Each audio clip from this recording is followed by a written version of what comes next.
أعوذ بالله من الشيطان الرجيم. بسم الله الرحمن الرحيم.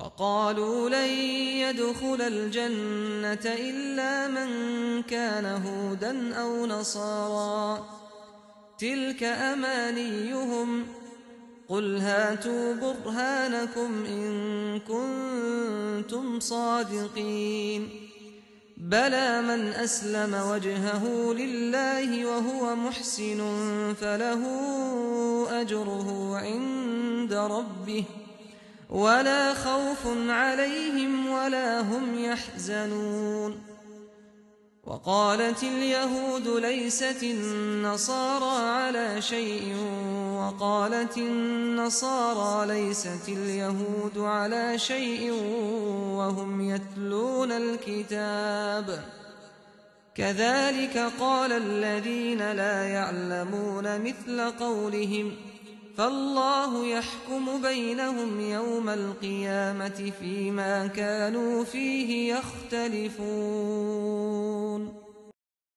یہ کہتے ہیں کہ کوئی شخص جنت میں داخل نہ ہو سکے گا جب تک وہ یہودی یا نصرانی نہ ہو.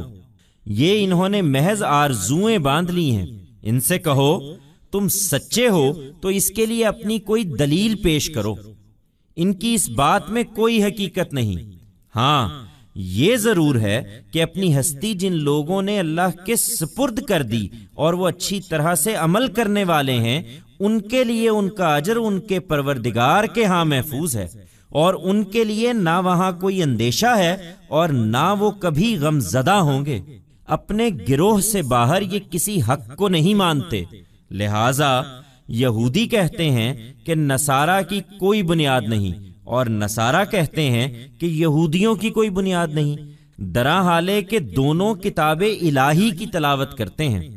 اسی طرح بالکل انہی کی سی بات ان لوگوں نے بھی کہی جو خدا کی کتاب کا کوئی علم نہیں رکھتے. چنانچہ اب اللہ ان کے درمیان قیامت کے دن ہی اس معاملے کا فیصلہ کرے گا جس میں یہ جھگڑ رہے ہیں. They declare, no one shall enter paradise unless he is a Jew or a Christian. Such are their wishful fancies. Tell them, if you are truthful, give us your proof for this. This statement of theirs is baseless. Indeed, they who surrender themselves to God and do deeds in a befitting manner, their reward is safe with their Lord. And neither is there any fear for them there nor shall they ever be grieved. They do not acknowledge any truth outside their community. Thus, the Jews say, the Christians have no basis, and the Christians say, the Jews have no basis, even though both read the book of God.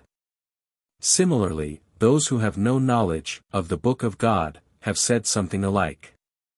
Consequently, now only on the day of judgment God will settle the matter between them in which they are differing.